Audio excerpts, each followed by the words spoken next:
Hi, I'm Anson. I'm one of the OET trainers in Coaching International Language Academy, Angamaly. And this is Adra, one of the OET students here. And we are going to do an OET roleplay here. So, Adra, this is your cue card. Thank You have 3 minutes to prepare. Okay.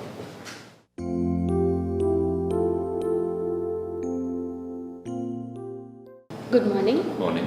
I am Adra Thomas, one of the registered nurse working in this facility. Alright. How may I address you? You can call me Sam. Sam, I'm here to give you medication. So is that okay?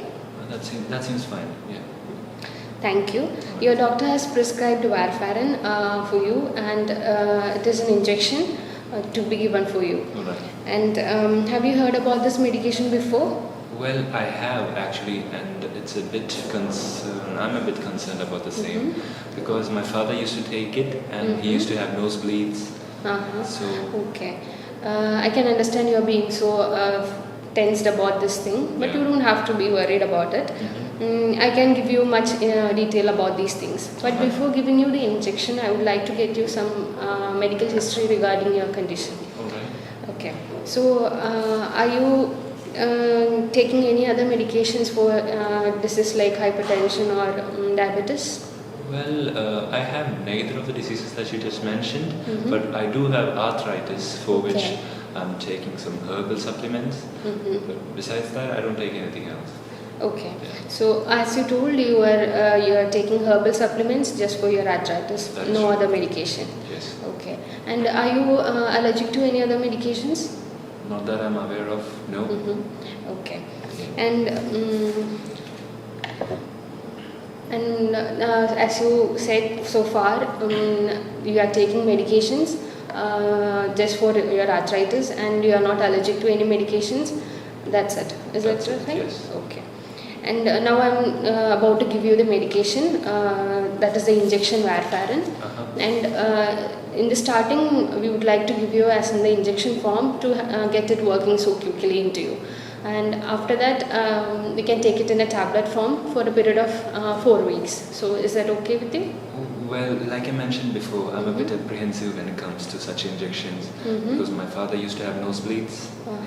Yes, as I just remember that you're concerned about this. Yes. But I can explain you why it happens. Alright. It is not a common thing that happens always. Okay.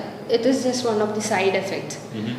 So it happens very rarely. You don't have to worry that it can happen for you. Oh. So that is the thing. And all right.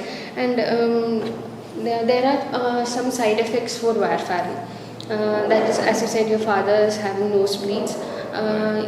If you feel that once you start taking your doses, if you feel that you are feeling uncomfortable and you see that you have this side effect like nosebleed, you can of course contact your doctor and you can take the necessary measures. And if you feel that this is the nose bleeding is not stopping and it is being prolonged, you can stop taking the medication. So is it okay with you to continue with the medication? Yeah, that seems fine. So am I making myself clear to you? Yes, you've been clear so far. Oh, okay.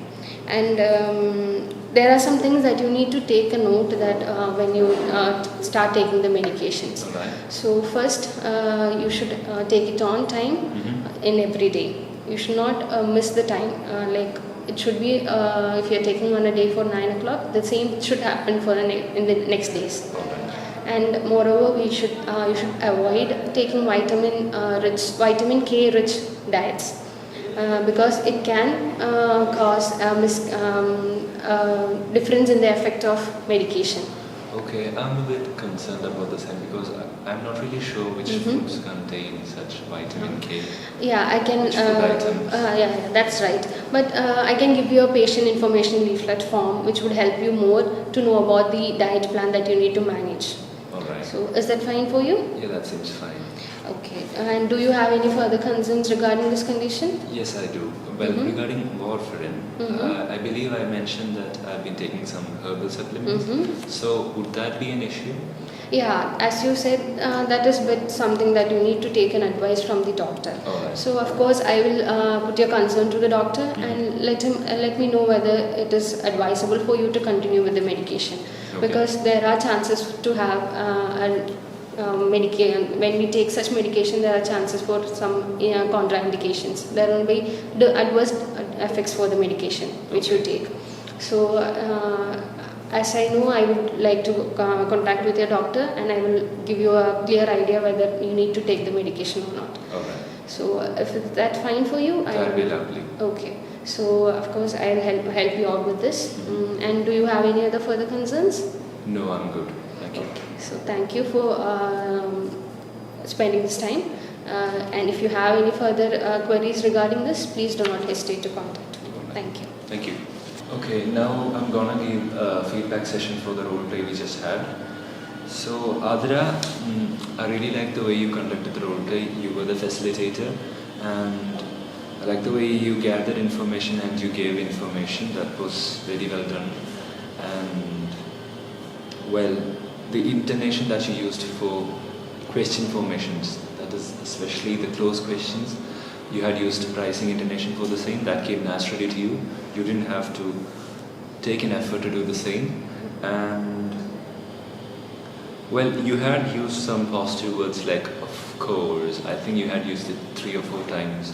So that's very well done. But I'd suggest that you use some other alternatives like definitely, absolutely. All these words would rather emphasize the fact that the patient is doing something good. And that would give him some positive feedback. Yeah, you were rather confident. You were rather confident in the whole role play, and that was really good. And well, this is something that you said. I'm one of the registered nurse. Is it like that?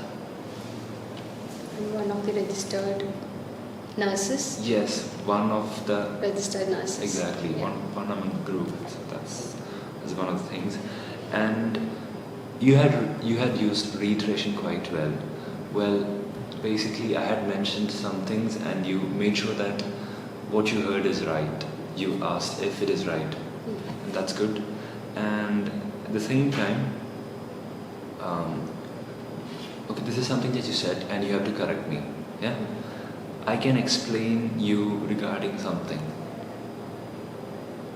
I could. I can is fine. I can explain to you. Yeah, I can explain something to you, right? Yes. You're explaining something to me. You're not explaining me. Yes. So there's a slight difference. And well, another thing that you have to make sure is that you have to address the patient's concerns. That is, I was rather worried when it came to warfarin tablets or injections because my father had nosebleeds, and because of the same, you should give reasoning as to why I should not be worried. You had mentioned that I don't need to be worried, but you have to give reason for the same, because only then will I be convinced that this is going to be all right. Yeah, all this injection is not going to cause any sort of trouble for me.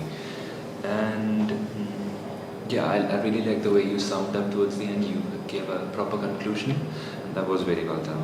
Okay, and the time was about 5 minutes and 20 seconds, so that's okay. All right. Thank you, sir. Thank you.